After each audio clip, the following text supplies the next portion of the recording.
प्रभु यीशु मसीह की मूसा से तुलना क्यों की गई है? यह एक चौंकाने वाली बात लग सकती है, लेकिन आज के इस अध्ययन के माध्यम से यह बात हमें स्पष्ट हो जाएगी। इब्रानियों के पत्र के 3 अध्याय की 1 से 6 आयतों में प्रभु यीशु मसीह कैसे मूसा से श्रेष्ठ हैं, इसका उल्लेख है और आज हम उसी का अध्ययन करेंगे। पहली आयत कहती है, इसलिए हे पवित्र भाइयों, जो स्वर्गीय बुलाहट में सहभागी हुए हो, उस प्रेरित और महायाजक यीशु पर ध्यान लगाओ जिसे हम मानते हैं। हमें यीशु पर ध्यान क्यों लगाना है और किसने लगाना है, वह यहाँ लिखा गया है। पवित्र भाइयों को यीशु पर ध्यान लगाना है। पवित्र होना हमारी एक विशिष्ट पहचान है और यही कारण है कि इब्रानियों अध्याय 2:11 में लिखा है कि प्रभु यीशु मसीह हमें भाई कहने में संकोच नहीं करते। स्वर्गीय बुलाहट के सहभागी लोगों को यीशु पर ध्यान केंद्रित करना चाहिए। इब्रानियों अध्याय 2:10 के अनुसार प्रभु यीशु मसीह जिस तरह महिमा और आदर का मुकुट पहनकर स्वर्ग में विराजमान हैं, उसी तरह वे हमें भी स्वर्ग में प्रवेश का निमंत्रण देते हैं। यह निमंत्रण उन्होंने हमें, अर्थात उनके लहू से शुद्ध किए गए लोगों को दिया है और हमने उसे स्वीकार किया है। हमें प्रभु यीशु मसीह पर ध्यान क्यों लगाना चाहिए? क्योंकि वे प्रेरित हैं, महायाजक हैं और अंतिम दूत हैं।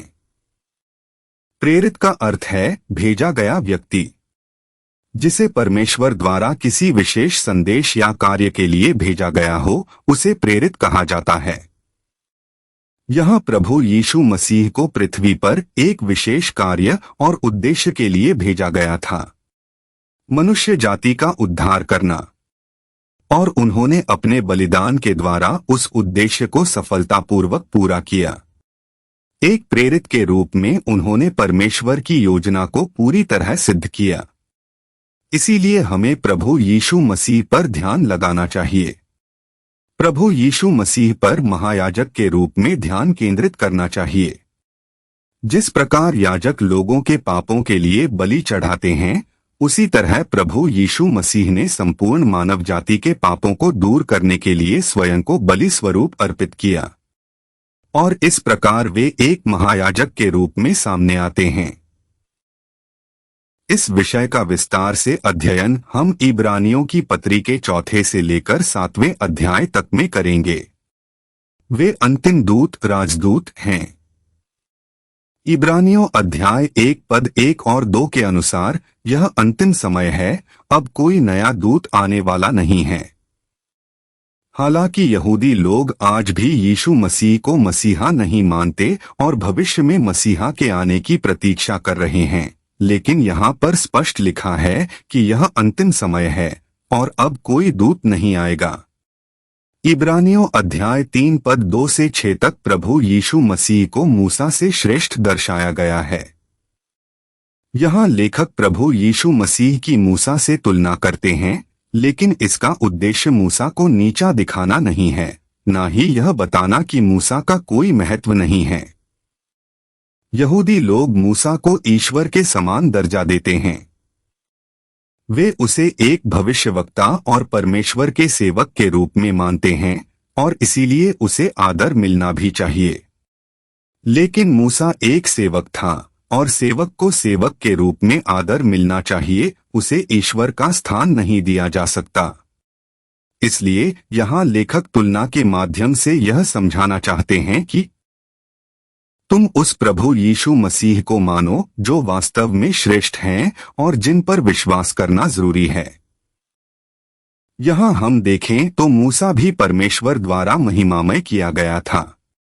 निर्गमन की पुस्तक के अध्याय 34 में हम पढ़ते हैं कि जब वह सीनै पर्वत पर परमेश्वर से मिला और पत्थर की पट्टियां लेकर लौटा, तब परमेश्वर की महिमा का तेज उसके चेहरे पर चमक रहा था। लेकिन यहाँ प्रभु यीशु मसीह को मूसा से भी अधिक महिमा दी गई है। 3 अवसरों का उल्लेख किया गया है जहाँ प्रभु यीशु को परमेश्वर ने विशेष रूप से महिमावंत किया। एक बपतिस्मा का अवसर मत्ती अध्याय 3 पद 16 और 17 में लिखा है कि जब प्रभु यीशु बपतिस्मा लेते हैं तब परमेश्वर कहता है, यह मेरा प्रिय पुत्र है जिससे मैं बहुत प्रसन्न हूँ। 2 रूपांतरण का अवसर लूका 9वें अध्याय में इसका वर्णन है, जहाँ प्रभु यीशु मूसा और एलियाह के साथ रूपांतरित होते हैं। वहाँ तीसरी आयत में लिखा है कि उनके वस्त्र इतने उज्ज्वल थे कि कोई धोबी उन्हें ऐसा सफेद नहीं कर सकता। और 7वीं आयत में लिखा है कि बादल से यह वाणी आई, यह मेरा प्रिय पुत्र है, इसकी सुनो। 3 पुनरुत्थान का अवसर प्रेरितों के काम अध्याय 2 पद 26 से 33 में हम पढ़ते हैं कि यीशु को हादेस मृत्यु में छोड़ा नहीं गया और उनके शरीर ने सड़न नहीं देखी। हर इंसान का शरीर मृत्यु के बाद नाश होता है, लेकिन यीशु मसीह का शरीर नाश नहीं हुआ। परमेश्वर ने उन्हें महिमावंत किया, मूसा से भी बढ़कर। आगे हम पढ़ते हैं, मूसा एक सेवक था, लेकिन यीशु मसीह पुत्र के रूप में घर के ऊपर विश्वासयोग्य थे।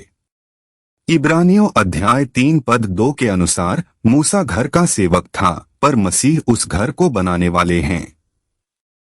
स्पष्ट है कि सेवक और घर के बनाने वाले में तुलना हो तो ज्यादा मान किसे मिलना चाहिए। 3 और 4 आयतों में लिखा है कि हर घर किसी ने बनाया है, लेकिन सब चीजों का रचिता परमेश्वर है। प्रभु यीशु स्वयं सृष्टिकर्ता हैं, और जब घर व्यवस्था बनाई गई थी तब वे पहले से उपस्थित थे, जबकि मूसा का अस्तित्व ही नहीं था। 5वीं आयत कहती है, मूसा तो घर का विश्वासयोग्य सेवक था, जिससे आने वाली बातों की गवाही मिल सके, अर्थात मसीहा के विषय में। व्यवस्था विवरण अध्याय 18 पद 15 से 22 में मूसा स्वयं भविष्यवाणी करता है कि एक महान भविष्यवक्ता मेरे बाद आएगा, और वह प्रभु यीशु मसीह ही हैं। जिस मूसा को यहूदी यीशु मसीह से भी बड़ा मानते हैं, उसी मूसा ने प्रभु यीशु मसीह की भविष्यवाणी की और उन्हें अपने से बड़ा बताया। 6 आयत में लिखा है, मसीह पुत्र रूप में परमेश्वर के घर पर विश्वासयोग्य हैं। मूसा सिर्फ एक सेवक था और उसका कार्य था इस्राएलियों को मिस्र की गुलामी से छुड़ाना, लेकिन प्रभु यीशु मसीह का कार्य था संपूर्ण मानव जाति को पाप की गुलामी से मुक्त करना। मूसा के द्वारा व्यवस्था कानून तो मिला, लेकिन धर्म या धार्मिकता उस पर आधारित नहीं है। रोमियो अध्याय 3 पद 21 और 22 में लिखा है, अब परमेश्वर की धार्मिकता प्रकट हुई है, जो व्यवस्था पर आधारित नहीं है, जिसकी गवाही व्यवस्था और भविष्यवक्ताओं ने दी है, और यह धार्मिकता यीशु मसीह पर विश्वास के द्वारा सब विश्वास करने वालों के लिए है, क्योंकि इसमें कोई भेद नहीं।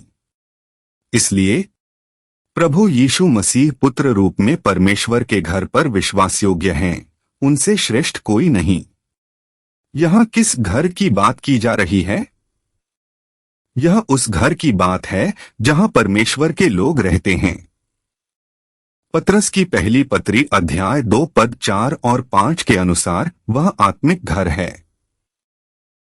अब हमें स्वयं से पूछना है, हम किसका घर हैं? या फिर हम किसके घर में रह रहे हैं? क्योंकि हमारे कार्य ही यह साबित करेंगे कि हम प्रभु यीशु मसीह के हैं या शैतान के। क्या हम प्रभु के घर में हैं या फिर शैतान के घर में? आगे लिखा है, यदि हम अंत तक साहस और आशा के गर्व को दृढ़ बनाए रखें तो हम उन्हीं का घर हैं। साहस और आशा के गर्व को दृढ़ क्यों बनाए रखना है? क्या आज हम विश्वास करते हैं कि सिर्फ प्रार्थना से ही बीमारी, समस्या, दुख आदि दूर हो जाते हैं? या फिर हम दूसरे विश्वासों की ओर आकर्षित होते हैं? जब दुख, बीमारी या मुश्किलों का समय होता है, तब क्या हम प्रभु में विश्वास बनाए रखते हैं या हम दूसरी राहों की ओर चले जाते हैं? यदि हम मसीह में विश्वास करते हैं तो हमें साहस और आशा का गर्व है। और दृढ़ रहने का मतलब है स्थिर बने रहना। उद्धार में टिके रहना, यही सबसे महत्वपूर्ण है। जब हमारे जीवन में फिर से सुख के दिन लौटते हैं तो हम फिर से पुराने जैसे हो जाते हैं, परमेश्वर को भूल जाते हैं। जब दुख, बीमारी, परेशानी आती है तब हम परमेश्वर को पुकारते हैं, प्रार्थनाएं करते हैं, पर जैसे ही वो सब कठिनाइयां दूर हो जाती हैं हम फिर पहले जैसे हो जाते हैं और परमेश्वर को भूल जाते हैं। यह वही हाल है जैसे यहूदियों का, जो पुराने जीवन में लौटने को तैयार हो गए थे। उसी प्रकार हम भी जब अपने पुराने जीवन में लौटते हैं तो हमें आज यह निश्चित करना है, हम किसके घर में हैं? प्रभु यीशु मसीह की तुलना के माध्यम से प्रभु हमें विश्वास में दृढ़ और मजबूत बनाना चाहते हैं। आमीन।